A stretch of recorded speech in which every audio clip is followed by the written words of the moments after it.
Hi. Welcome.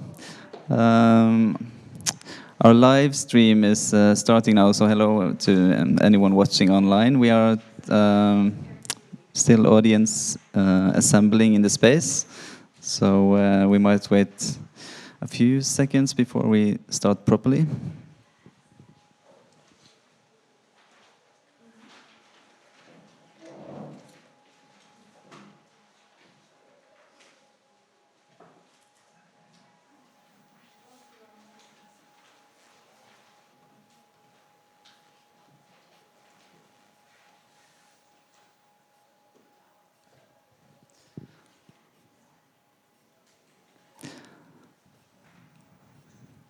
Okay. I think we can start. Welcome, everyone, to today's platform. Platform is our ongoing talks and lecture series here at Bergen Kunsthall. My name is Steinar Sekkingstad. I'm curator here at the Kunsthall. And today's lecture is by American composer and improviser Alvin Curran. Curran has been based in Rome since the mid-1960s, and his work includes both composed and improvised work, tonal and atonal, maximal and minimal. Starting in 1965, Curran was a co-founder of the radical music collective MEV, Musica Elettronica Viva, as well as a solo performer and composer for Rome's avant-garde theater scene. Since then, his more than 200 works includes work with taped and or sampled natural sounds, piano, synthesizers, computers, violin, percussion, ship horns, accordion, and chorus. This is a very short bio, but I'll give a quick introduction also to the context of this talk. The talk today takes place on the occasion of an exhibition that we are opening this weekend called File Under Freedom. The exhibition centers around the theme of improvisation in art and music and features over 20 international artists. And the exhibition includes work by some of the pioneers of free jazz and free improvised music, as well as new works by contemporary artists. And one special part of the exhibition is dedicated to the work of Alvin Curran. It consists of several parts, really. So in the exhibition you will be sort of, in this area, you will be met by an extensive archive of Curran's work and career, dating back to the mid-1960s. So the archive includes a large number of historic documents and includes Curran's work with MEV, his pre-MEV solo archive, collaborative and solo work from the 1970s and onwards. And this archive is brilliantly composed and organized by the music historian Maxime Guiton, who has been here with us. He is still here for a moment, just about to leave Bergen. He has been here with us for a few days, installing this beautiful display downstairs, and is the one who has done all of the research and on this extensive archive. And then as you walk through this archive in the exhibition, you end up in the room with a presentation of a new film by the artist Eric Baudelaire. And the exhibition marks the first presentation of this new film, which is centered around the music of Alvin.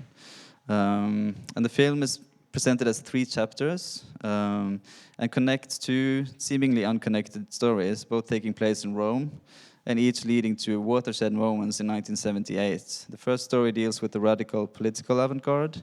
It involves the kidnapping of the former Italian Prime Minister Aldo Moro by the Red Brigades.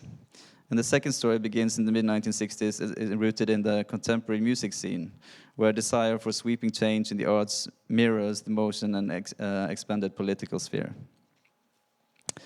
We are extremely happy to be able to present this project, which is a result of an ongoing collaboration between Eric, Alvin, and Maxime for several years.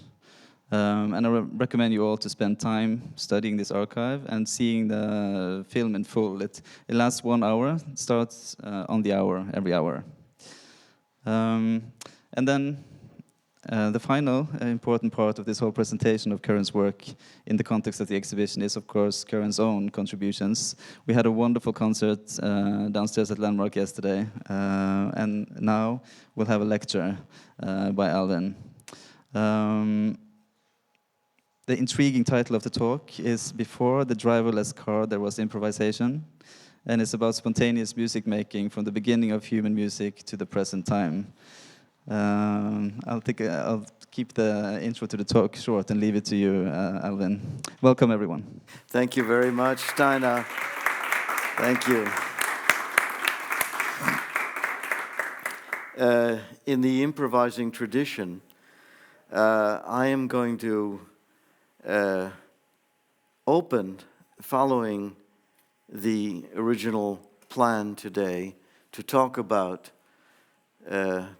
before the driverless car, there was improvisation. However, I'm going to focus most of my talk on a slideshow that I've been putting together for many, many years, which covers almost every aspect of my work, but one in particular, of course, involving improvisation, because improvisation is my mother tongue. And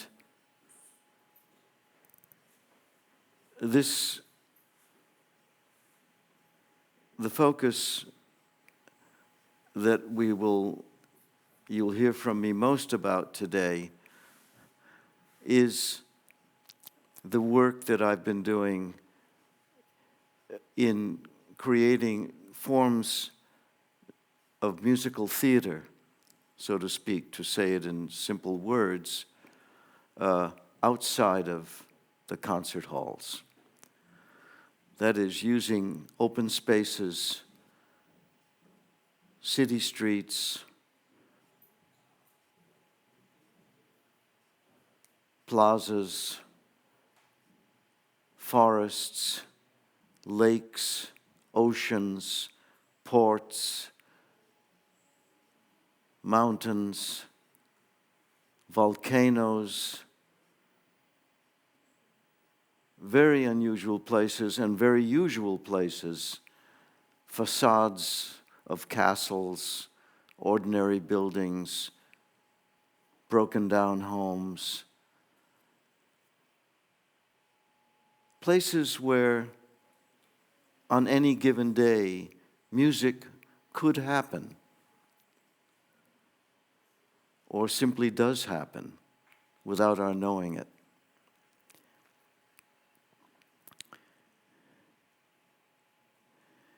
Before the driverless car, there were lots of things. And in music, we have to remember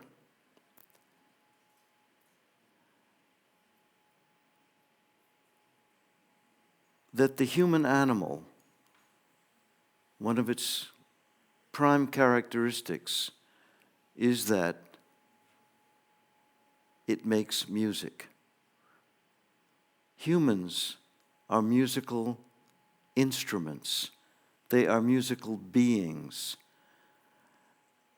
And in my imagination, without being a historian, an anthropologist,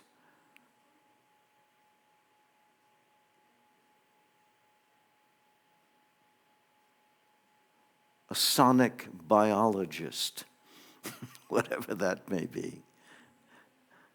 I'm just improvising, by the way.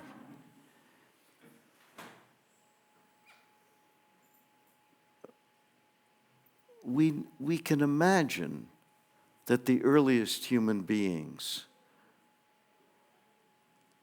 added and discovered that sound, just by itself, was an amazing thing, and that it could possibly communicate something to others that heard it.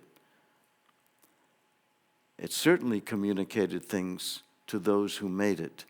We know from the cave paintings here in Europe and around the world, very primitive not so primitive paintings, very extraordinary paintings,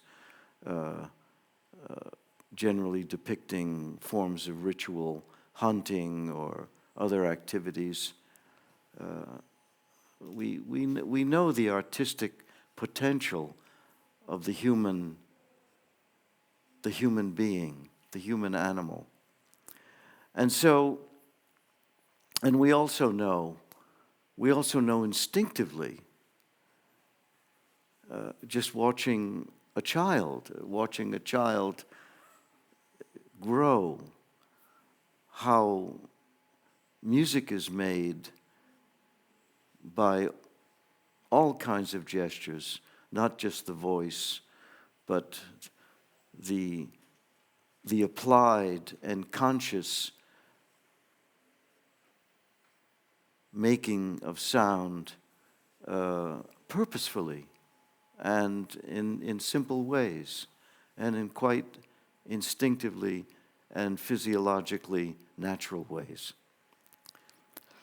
So we can imagine, and they tell us, yes, that the earliest instruments go back to about 40,000 years. 40,000 years BC is really nothing in the history of so-called cosmic time. That is the cosmic time that we think we know about from the beginning of the Big Bang. So we're told. So 40,000 years is really not a lot. 40,000. A very small number of years. But the reason these years are documented at about 40,000 is because of the finding of purposefully made instruments, mostly from animal bones and human bones, that looked and act and like flutes, that is, hollowed out tubes with holes in them, holes drilled into them purposefully. So we know something about the scientific and anthropological beginnings of music, but certainly there must have existed some kinds of music even before that. Anyway, those are my speculations, but just to set our relationship in this room in a perspective,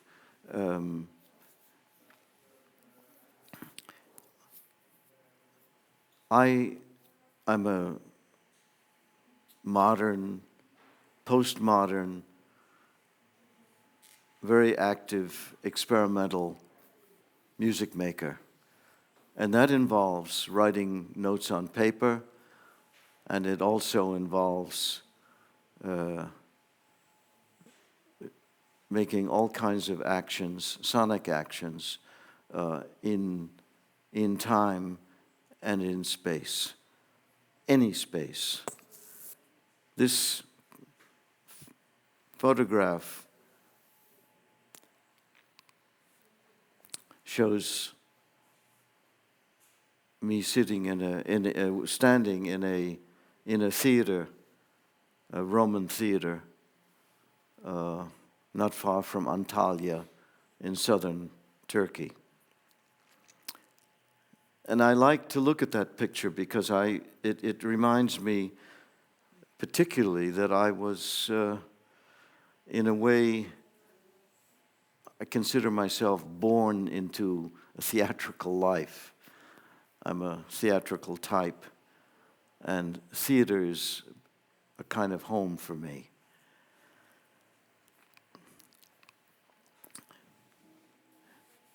This picture instead, same person, about 13, 14 years old, in a suit, in a special suit for marching band players. I played the trombone when I was a young kid. And above all, at that age, the real music that I was playing was the early jazz. This was the music that really excited me, even though that I was practicing Mozart and Schubert and learning the piano and becoming quite a good pianist. The real music that interested me was this, and I'm going to play a fragment of, in a few years later, of myself performing with a young band from Brown University in Providence, Rhode Island, at the Brussels World's Fair in 1958.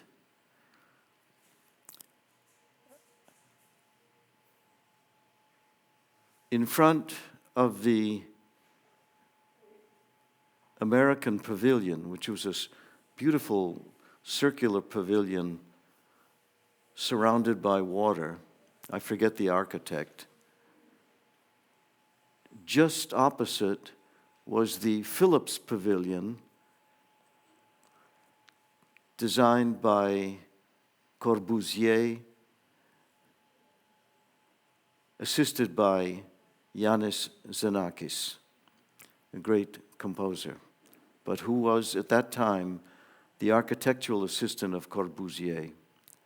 Inside that Phillips Pavilion was a music, I believe 8 minutes, an 8-minute film music. I forget the Italian filmmaker at the moment, forget his name, but the composer of that music was Edgar Varese. Now, this is a significant time for me because it was a time of my confronting, for the first time, literally confronting physically the music of the avant-garde of the late 1950s, which was a very, very powerful music, a music that was enraged, a music that really grabbed you because it declared that it wanted to change things. It wanted to change the status quo, and it wanted to change reality. Meanwhile, with my naive colleagues just across the way in this beautiful circular American pavilion surrounded by water and floating geese not geese, swans and ducks, other birds, was this kid who was playing this music.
Going to fade that down. You get the idea. I was just a kid. I didn't know anything. But I knew how to play this music. And I knew that music, which was already a sophisticated version of who had its origins in Afro-American music, was something that was so exciting and so tactile and so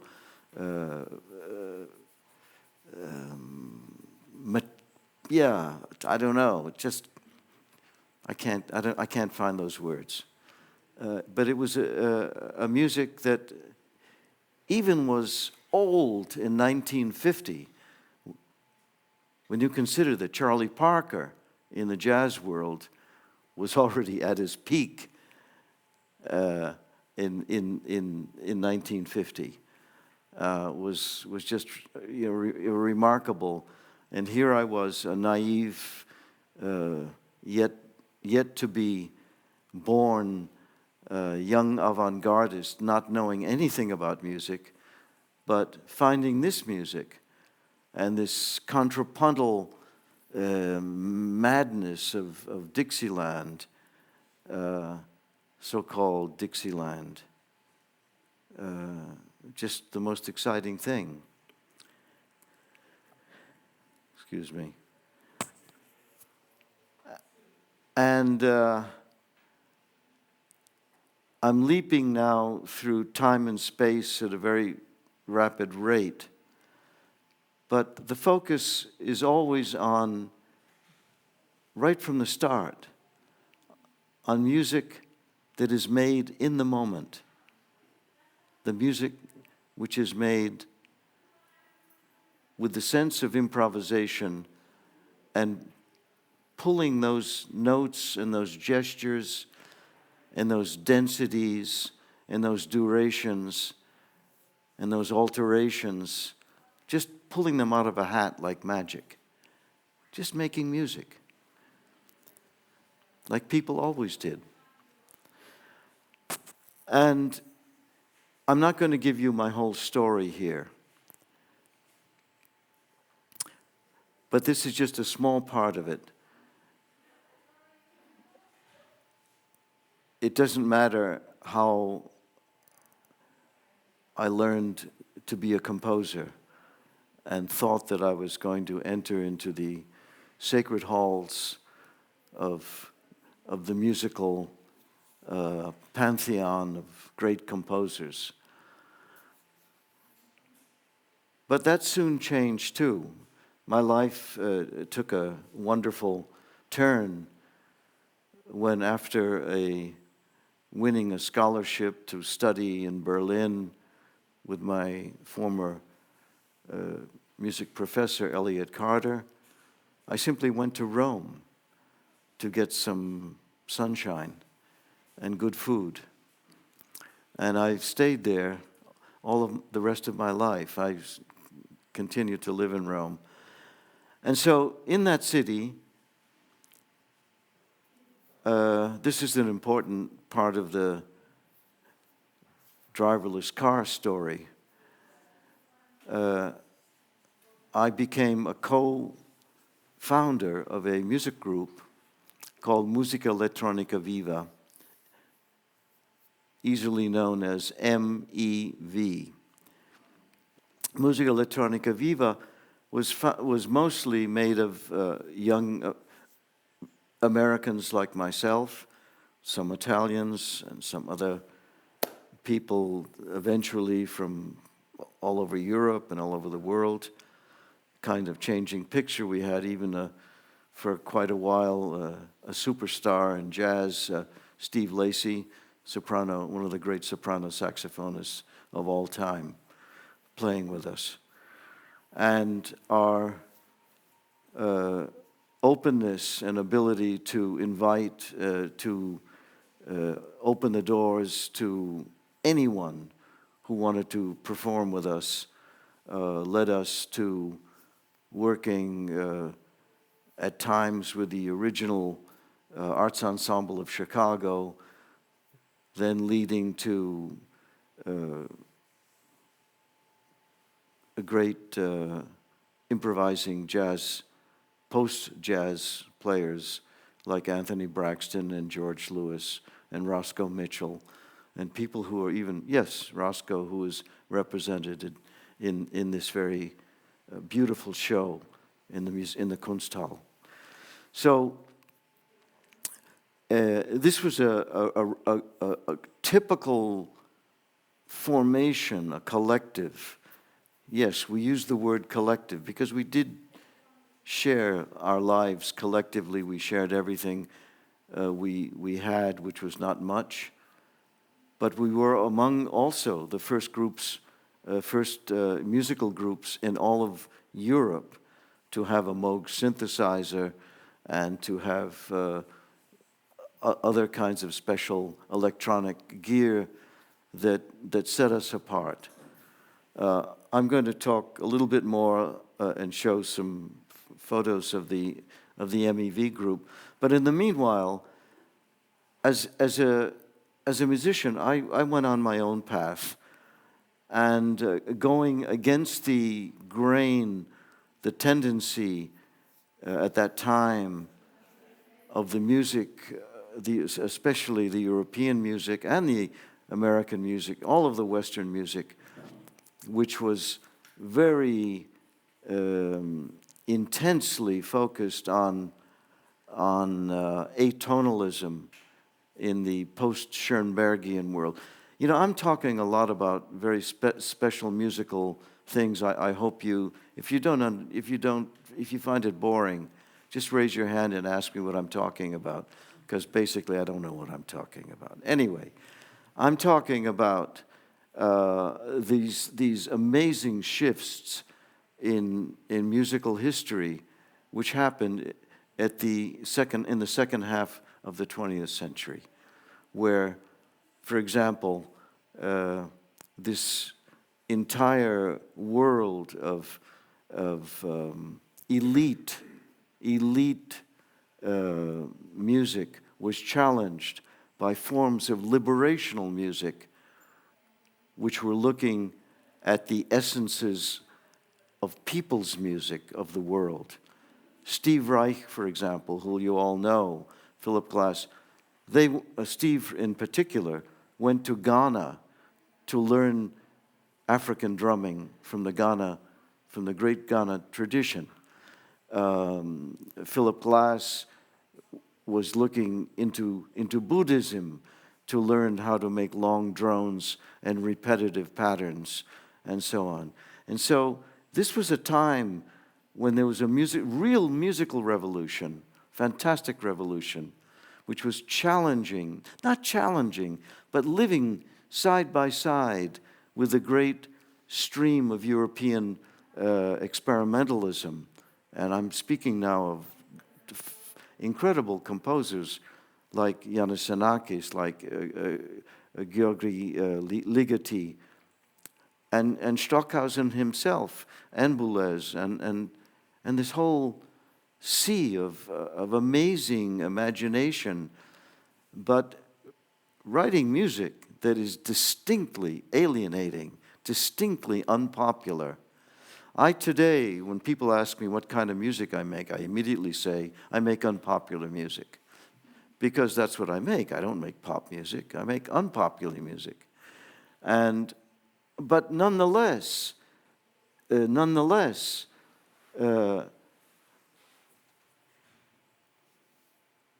as the tendency today for noise to come into rap music and all forms of popular music and become itself a form of music, just noise music, people just making freaking noise. This time was a moment when these musical challenges were opening up all kinds of avenues. I'm sorry, I'm just making a long circular paragraph to get to a place just to play this one thing. Excuse me. Am I missing that file? I can't believe it. Hello? Oh my God. I'm sorry about that. Is the sound on? Sorry? Is the sound on? Is this? Oh. Good thinking. Oh, well, the sound is on here, yeah. I actually faded it down. Let me try again. Maybe you can come up with something. It says it looks like it's playing. Do we have the sound there? Yeah, we're on here. Yeah, okay. I don't know why we're not hearing it. Oh, that's okay. This one. Oh, that was down. Just keep it away. Okay. Okay, here we go. Sorry about that. Let's go back to the beginning.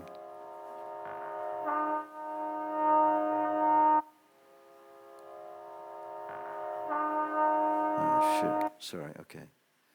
We'll start over again.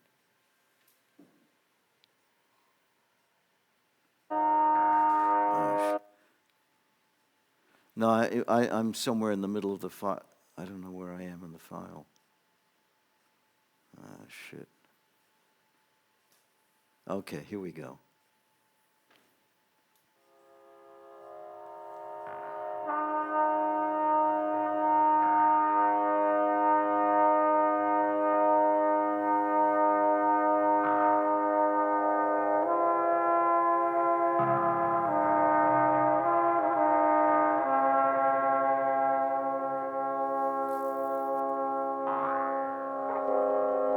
Is that loud enough?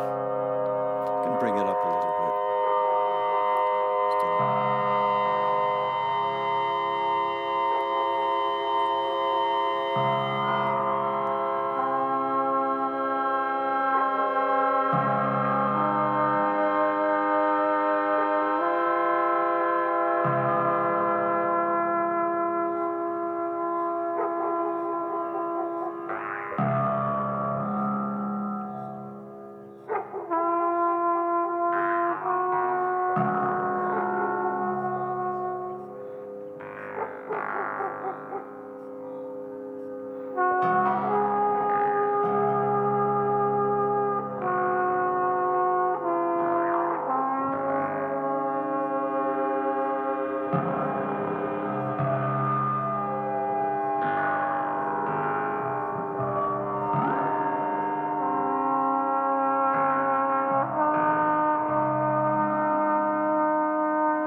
So,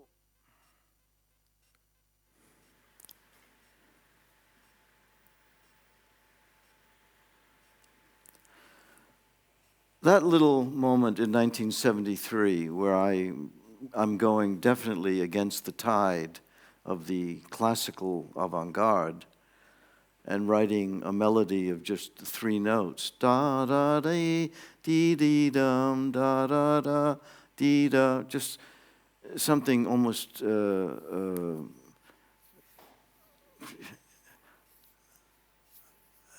yes, provocatively stupid.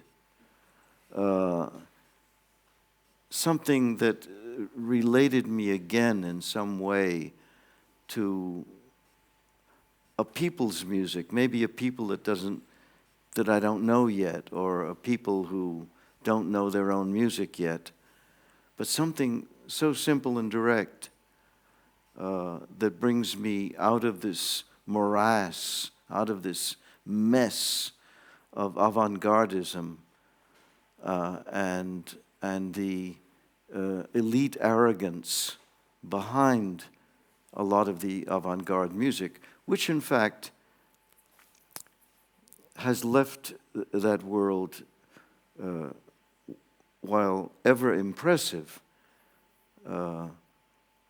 with a limited, very limited public. And this personal direction of mine to, as it were, to emulate, let's say in the art world, someone like Cy Twombly, who just took children's writing on the wall and was inspired by that. These kinds of things and this simplicity of and directness of sign and sound became very, very important in my life. Even to the extent of presenting myself not like, just like myself, just sitting on a little platform with some flowers and a synthesizer and some metal and glass chimes hanging behind me, and a beautiful background by my then partner, Edith Schloss. So this simplicity of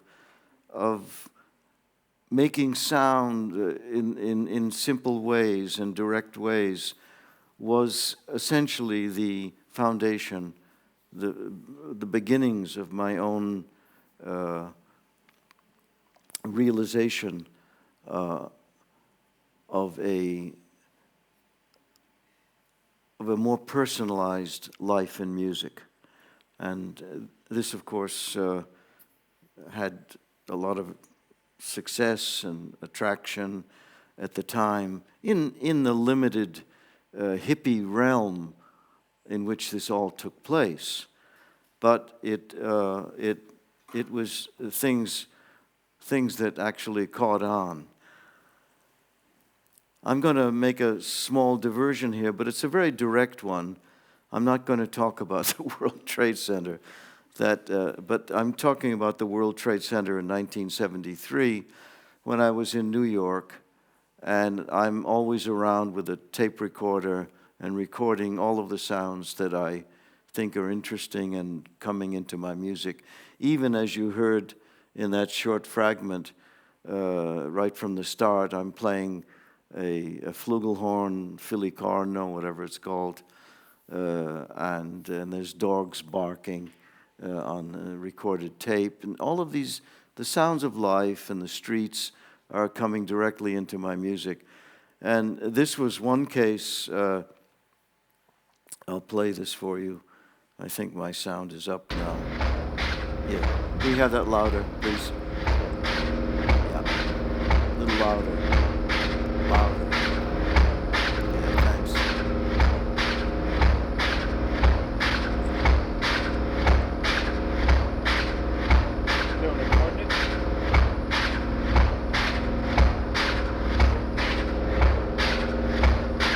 I was passing this area in Lower Manhattan when they were constructing the World Trade Center.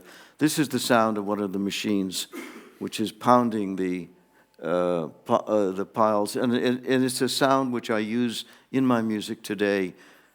Now it has a great symbolism behind it, but nonetheless, it is the sound of the actual first World Trade Center being constructed. And and it also happened to be at that time just opposite where Steve Reich, who was a good friend at that time, was living just in the same area of the city. Whoops, sorry about that. Whoops, I think we went, oh yeah, we got to the, yeah. So,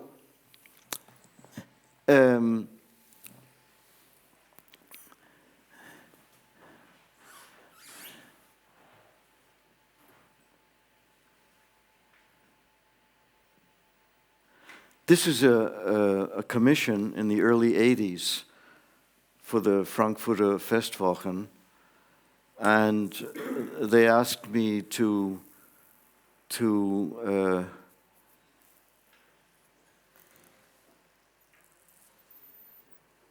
make a piece, and they said I could use the entire old opera house. This was a reconstruction. The original the opera house was destroyed during the war, and they had rebuilt it in exactly the way it was.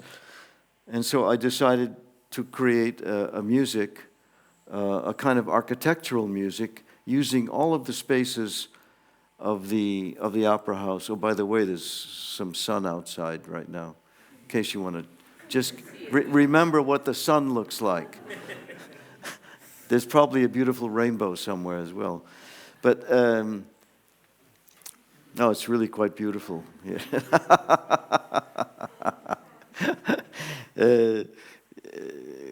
Anyway, this also, I was already beginning on this road of imagining creating a kind of musical theater, a sound theater in different places,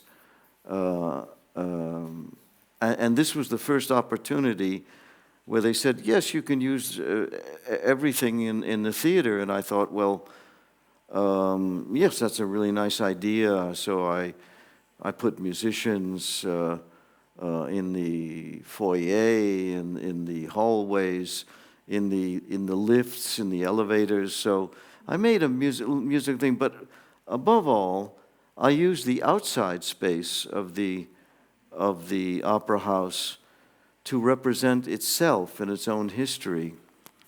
And I took the 76 operas had been played, 76 different operas had been performed since the late 1980s when this was constructed. 1880s, excuse me.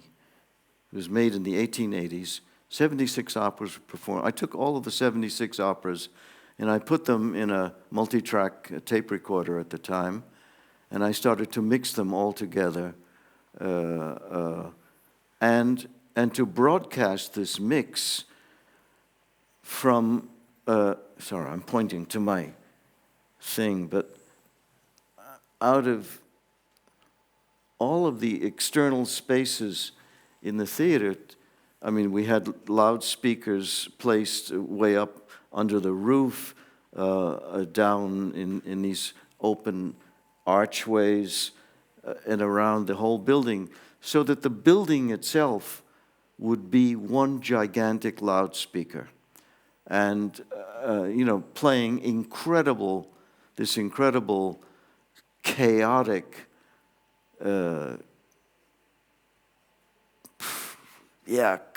compressed history, a compressed sonic history of this structure.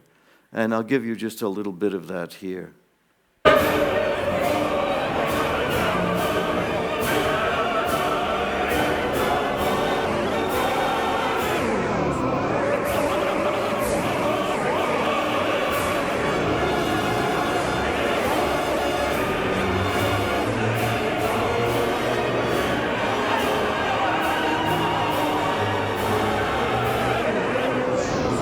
So this gives you an idea. I mean, this was just the whole building was rocking. I mean, this was really loud. I mean, it was nothing to hear it here, but when you hear this coming out of a structure like this, it creates a certain impression of perhaps terror. Who knows? So, certainly not something you would. But anyway, that was my concept at the time, to throw this, compress this entire history into one moment in one space, and to use the physical structure of the opera house as a sounding loudspeaker and as a storyteller of its own history, all in a very short time. So these are the kinds of things in yet other quite beautiful spaces. This is another classic structure in Groningen, and it's a deconsecrated church. I had the occasion to use that for a concert, and again I created a piece which is called Beams, which means many things in English, but it's not important to understand that. It is basically, I used the entire space with musicians just walking almost at random in this amazing resonant space. You can imagine what a kind of Gothic cathedral of this kind would sound like from the inside. And I think there's a sound clip here that basketballs bouncing on the floor.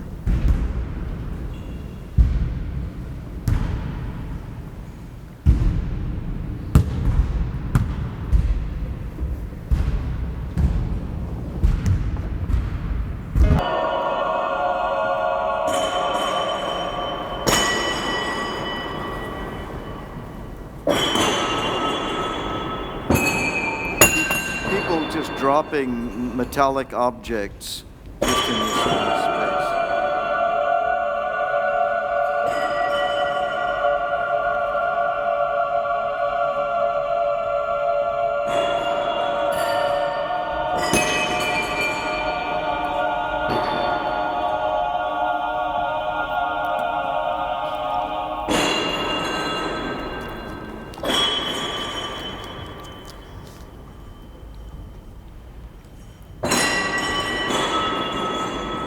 Completely improvised. I mean, there's an instruction.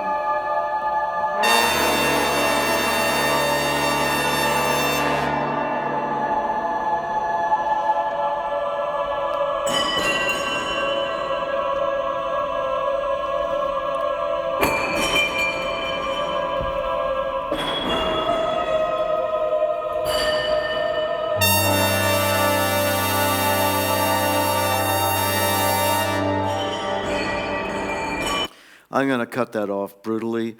But these moments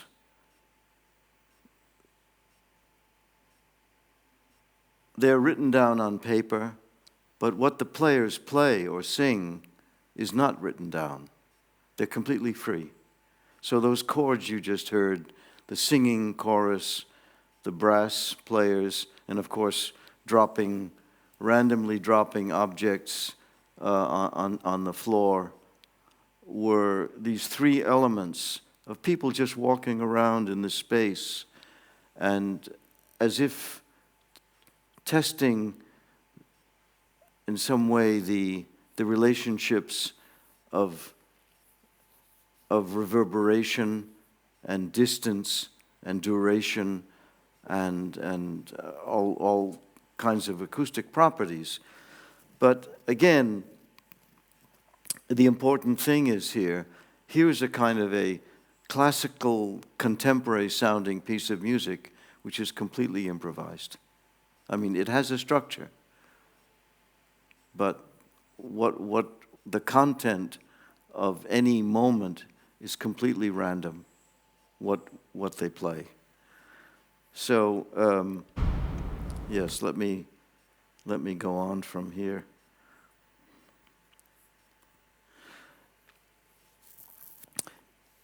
And again, this is again a music which is responding to the architectural spaces in which it exists.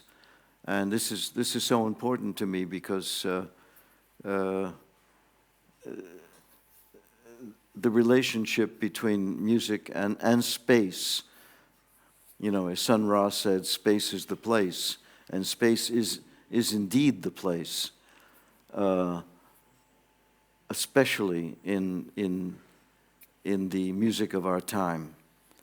This again was a very special project. It was a commemorative project recalling the Holocaust, obviously, and well, not obviously, because you don't know what this floor plan is. It's the smallest synagogue in Berlin. Was in 1936. It was the very, very small. I think it was 90 meters long and I forget. Yeah, about half that size. About 90 meters by 40 meters wide. And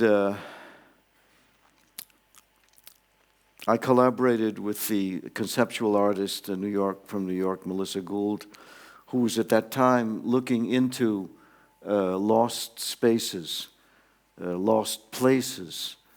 And she came across the floor plan of this, and she wanted to actually just draw this on a parking lot in Berlin, then East Berlin, because this was 1991, on the parking lot of the site where this old synagogue actually existed. So she wanted to bring it to life again. But at the Ars Electronica in Linz, an ongoing, wonderful, a great and creative festival, they were able to produce this piece in a new way where Melissa could realize this in light, and I joined in by adding a trench around the structure, putting loudspeakers underground, covering it over, and then hearing these muffled voices of human voices and singing coming out from underground.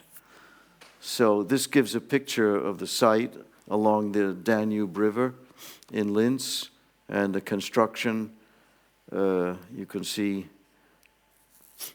a much younger version of myself in a trench about to put these loudspeakers in the ground and cover them over with these boards with holes in them. And then you can see the rolls of earth.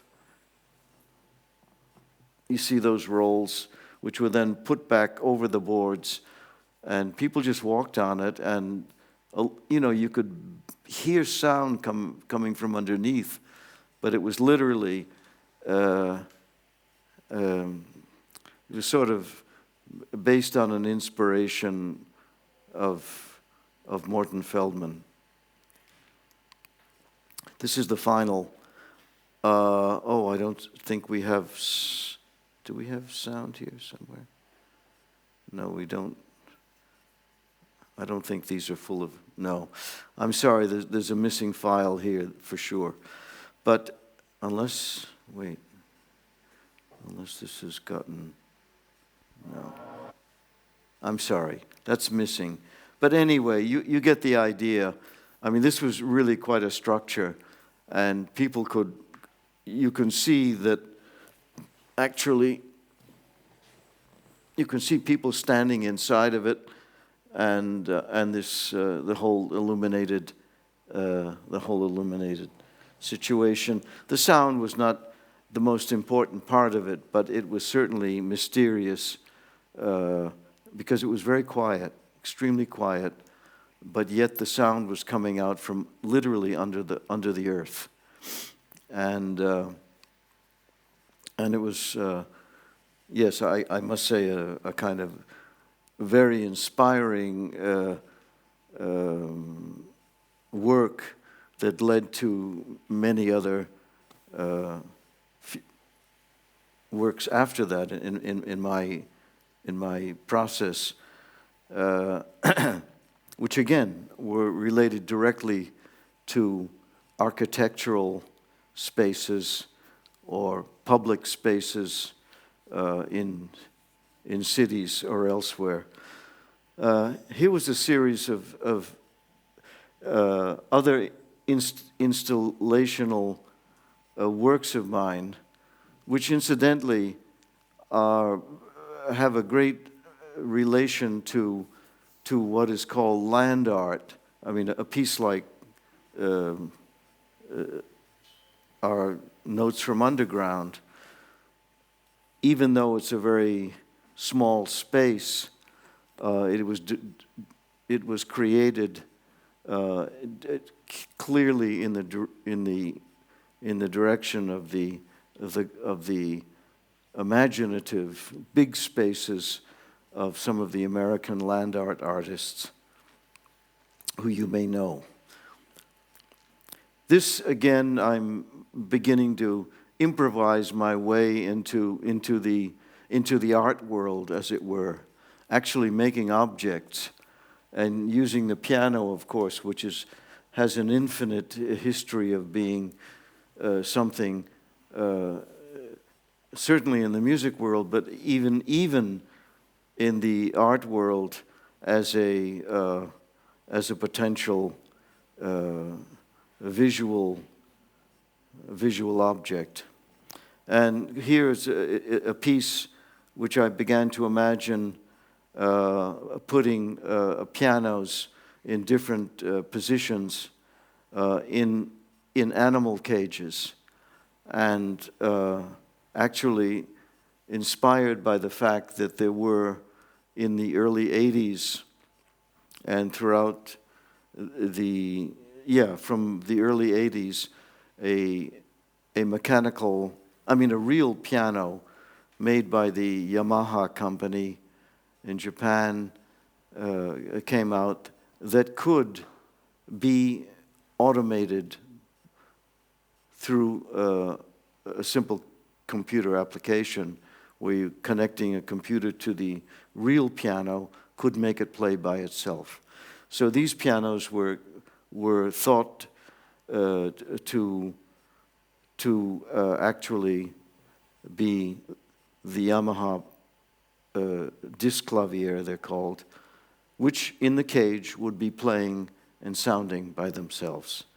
So here's a version of that, unfortunately not in an animal cage, but in the park, in one of the large parks behind the castle, the family castle in Donaueschingen, which is, as you know, one of the large, important music festivals, contemporary music. I'll play a little of this. I'll have to find the right spot.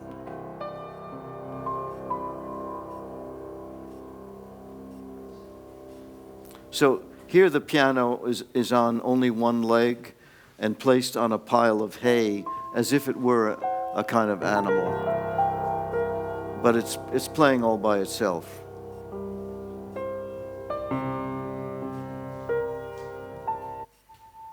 Let's get to a more lively spot.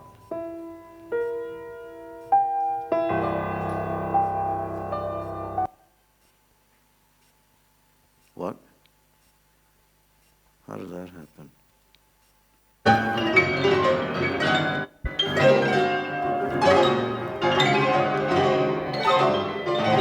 One.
goes on for 24 hours, 7 days a week, all year if you want. There's no problem until the thing breaks down. But it doesn't always play like that. Sometimes it stops it comes out of the insane part of the algorithm, and it goes into even some little jazz licks, and it can play anything. So this thing is a music which has no beginning and no end. It is always going. It never repeats itself. And it's made with, of course, early music, computer science, applications such as the earliest Max MSP programs and so on, for those of you who know those things. And again, this leads in completely other directions to my creating musical objects and musical spaces that also have a certain, yes, a content of memory, a powerful memory of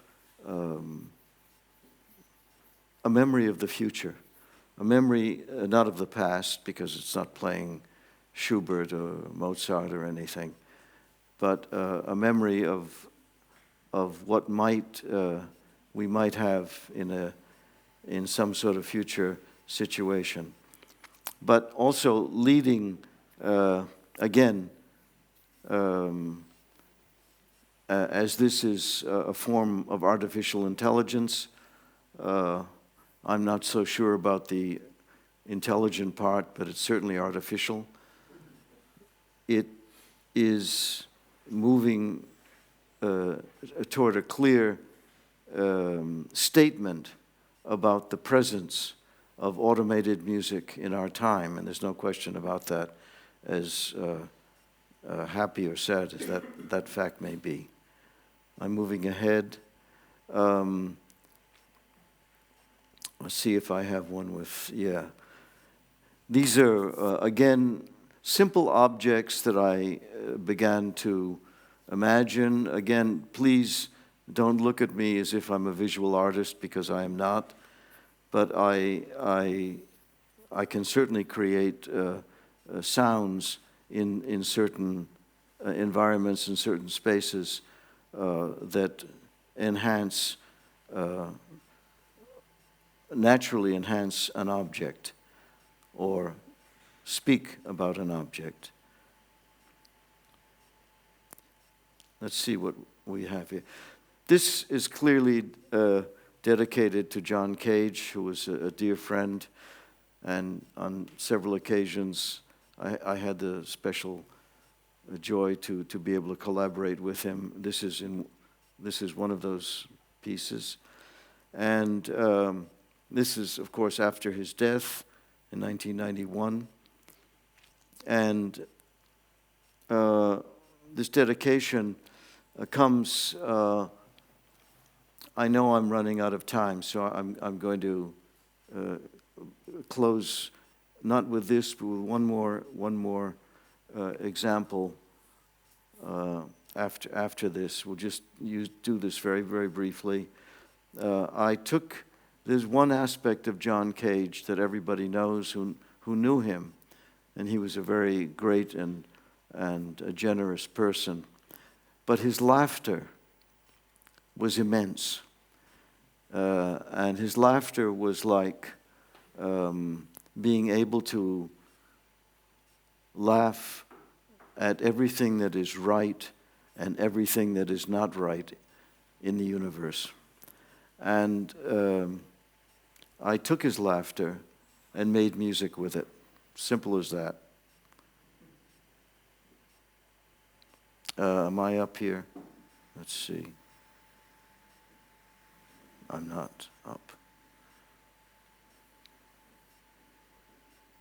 I can post those things.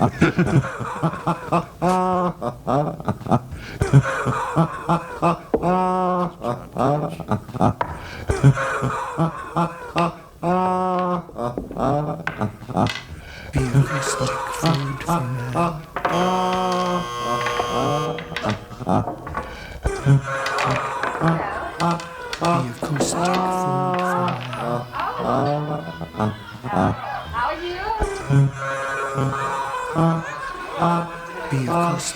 for man. Be acoustic food for man.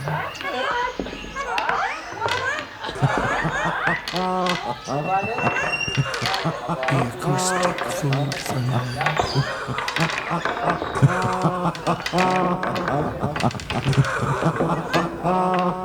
acoustic food for man.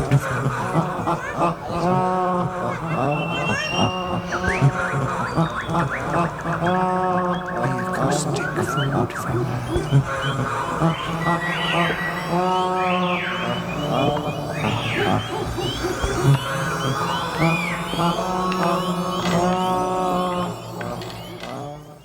So we'll fade that out, but you get the idea. You walk into this garden house, and it's full of tools, and it's a real garden house with everything in it, and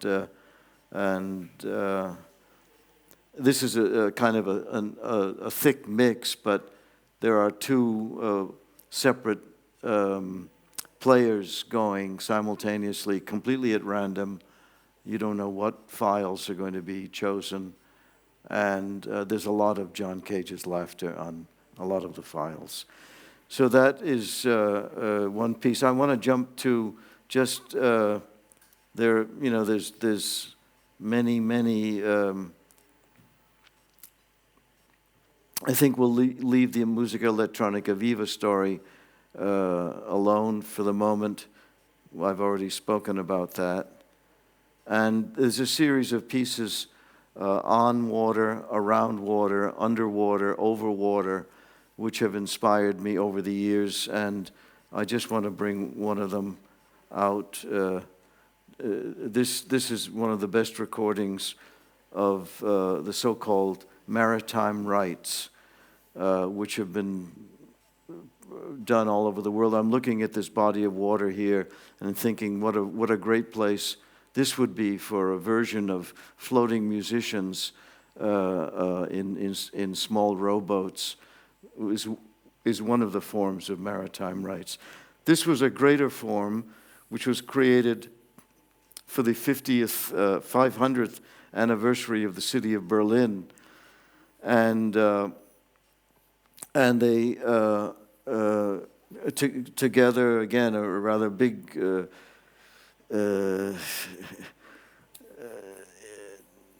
Structural and industrial size production of getting these gigantic ship horns. These are the biggest ship horns that go on the very biggest vessels, which by law on the sea have to be heard at 200 kilometers. Yes, 200 kilometers. That's not possible. I forget the distance, but it's quite far. So these horns are the loudest instruments on earth, period. And you can't. They're not playing as I'm sitting there. You see me, but because it says I cannot play the media. Oh my goodness, what is wrong with this? Oh no, there is. Do we have sound here? Sorry. It's giving me all kinds of problems. Okay. Go back.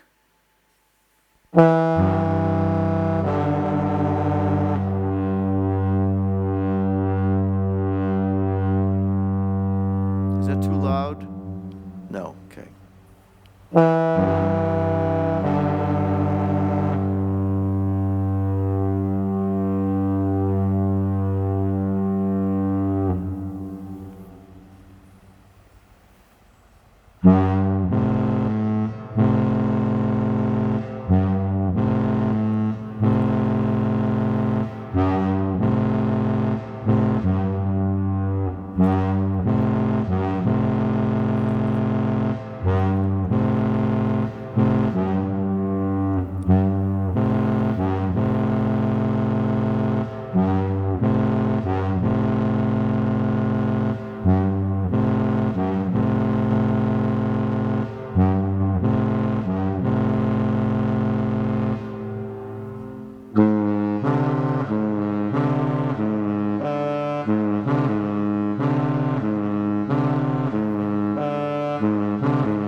I'm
going to cut it there. And I just wanted to say, this is one time in my music making life, because literally I still make music with sticks and stones and very primitive objects, as you saw last night, using a conch shell. To me, this has more music in it than almost any modern instrument. But this is one case where I'm thankful for the computer, because the computer is playing these horns. I wrote the score. That is, there was 11 horns. Each one has a tone. They're unchangeable. You can't move it. And so I just wrote these durations and rhythms and times when things come in and come out. And then a young computer person transcribed those from my music score to a coded score, as it were, and plays these gigantic horns all together as if they were some sort of, I call it a band, a dinosaur jazz band. It sounds to me like a music that dinosaurs might have made years ago. So anyway, I'm going to cut it here. We've been together for an hour and a quarter, and said this would be more or less an hour. I want to thank you and ask you if you have any questions, any further. I can take a few questions. I will hand you a microphone if anyone has a question, so we can get it also for the ones watching online. Yep. I'm sorry, my English is quite poor, but it's very clear. Did you ever work with people who are like visually impaired or who have a hard time of hearing or are sensitive to sounds? No, I haven't. I work with myself, and I'm hard of hearing. So that, in one case, I mean, with age, I'm losing all the high frequencies, but with real problematic hard of hearing, no, I have not. No. Do you think that people are more conscious of sounds? We talk about light pollution, meaning there's too much light. This is a great question. Yes, the answer to that is yes. They are more conscious of it because the world now is living. I have a microphone. That's right. The world. We live now in this madhouse of a world where everyone has earbuds in their ears all day long, and I don't know what they're listening to, but a lot of people listen to music, and I assume they listen to music because music has this capacity to transport them to somewhere away from their own reality in the moment, which might be unpleasant. So with this, we are at the moment drowning in sound. literally, this population of this planet, our living people, are drowning in sound. Not only external sound primarily in urban areas, which is a big problem, but in the sound that we choose to disappear into and to hide ourselves into from daily reality. In the music world, in the contemporary music world, music is now shifting, not rapidly, but quite naturally, away from the concept of music to pure sound. This is due in part from this rapid electronic revolution that we are now living in, especially the digital revolution of the last 30 years. And also in music, because of this rising awareness of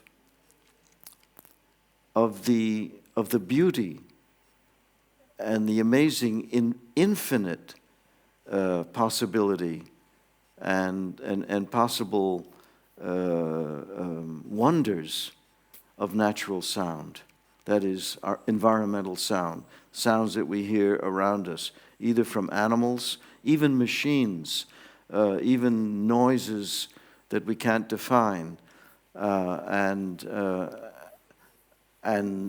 all kinds of human and non-human sounds. So this is becoming a major focus in the music world right now. And so yes, the answer to your question, are we more, getting into sound? Absolutely yes, yeah. Anything else? Yes.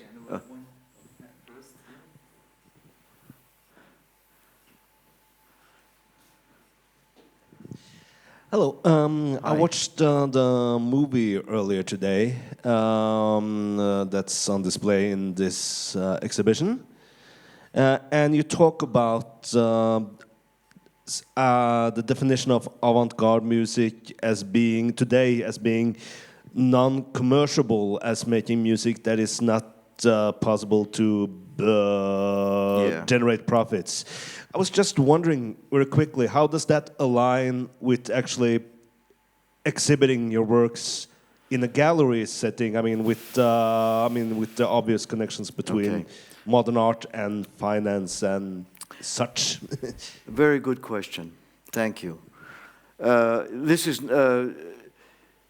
I was speaking in the movie in a very broad, generic way about a so-called, let's say in quotes, revolutionary time when the music being made then, primarily forms of improvisation and other forms of experimental modern contemporary music, were inspired by the fact that they might not be saleable. This does not mean that the people who made these music and made these same kind of political economic thoughts were denying themselves the possibility of making a living doing such a thing. For example, I'm very well aware that my musical world is very narrow. It is definitely remains in the unpopular music world. There's no question. I can't put myself together with any, major artist today in popular music. And much of the popular music of the day I'm not even aware of. So I remain a musical snob. I am not a musical aristocrat, but I am a simple musical artisan. I'm a worker who works with sound. What comes of it, I have no idea. But I know that I'm working in a musical economy in which there's a very tiny space, an economic space, like in places like the Kunsthal, like in places in some of the festivals, Donaueschingen or Berlin Festival or Radio Brussels or something. These spaces which pay me to do my work. And this I know. And this is a perfectly good economy. And it pays decently, but no one of us will become an avant-garde pop star from this economy ever. That's all. But I'm not working to starve. I am working to put food on my table. Well, I guess most innovation happens in non-commissioned work, right? When nobody else is telling you what to do. At least this is true in a lot of art. I stop you there. Okay. No one tells me what to do. Exactly, Even when that's my point. Yes. Yeah, so yeah. Well, non-commissioned. I see. Right. So here's the question. I heard yourself refer to yourself as a composer. I am. And in my mind, please. In my mind, a composition is a decision made early, whereas an improvisation is a decision made late. So, how do you? Because to me, almost being an improvisational composer is almost like an oxymoron. So, how do you reconcile those two concepts? It's very simple. It's very simple. Let's forget for a moment composition and improvisation, which in fact, to most people, as you elegantly said, are irreconcilable conflicts and contradictions. In fact, they are not. Composing does not go away when you enter into an improvised music making. Every decision you make in every millisecond of your actions is an act of composition. You do not make, even when you make what you might think are purely random gestures and purely random sounds. Even in the John Cage sense, in that very idealized world of pure non-intention, you are composing. Even then, the difference for a composer is you are writing some notes on paper and presumably they will be performed in pretty much the same way by everyone in the world, and they're made available. I don't say that's a form of improvisation, but if you go back to and look carefully from the composer's point of view and from the historical and musicological point of view, a set of variations by Bach, sonatas, late sonatas by Mozart, all of the late pieces by Beethoven, especially the piano pieces. The piano pieces to me sometimes sound like Cecil Taylor playing almost free improvisation. I mean, the Beethoven went so far out, way, way out because not because he couldn't hear, but because his imagination with sound was making sounds that no one had heard before in the last 3 piano sonatas, as far as I'm concerned. So I'm not a music historian, but I'm just a person who lives with music. So what I'm saying is,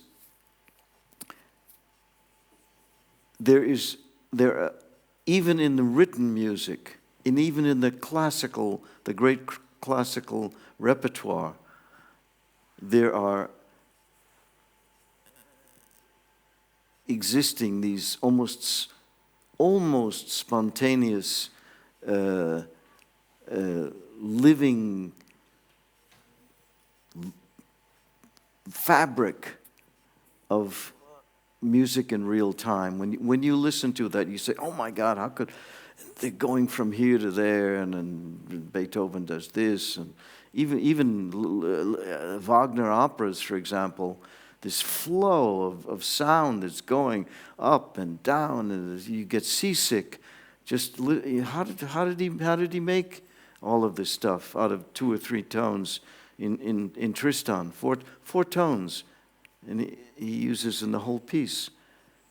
It's just amazing. Yes, it's composing. But improvisation is composing in real time. It is not making just random noise.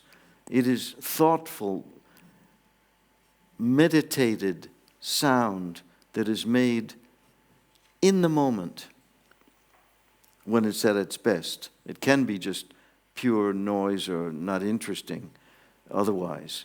But by certain master performers, it is definitely a form of composing.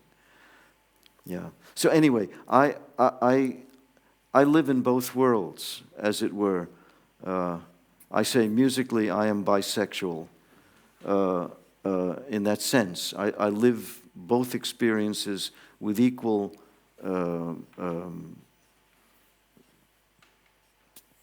energies and equal approach and equal love, actually. Yeah.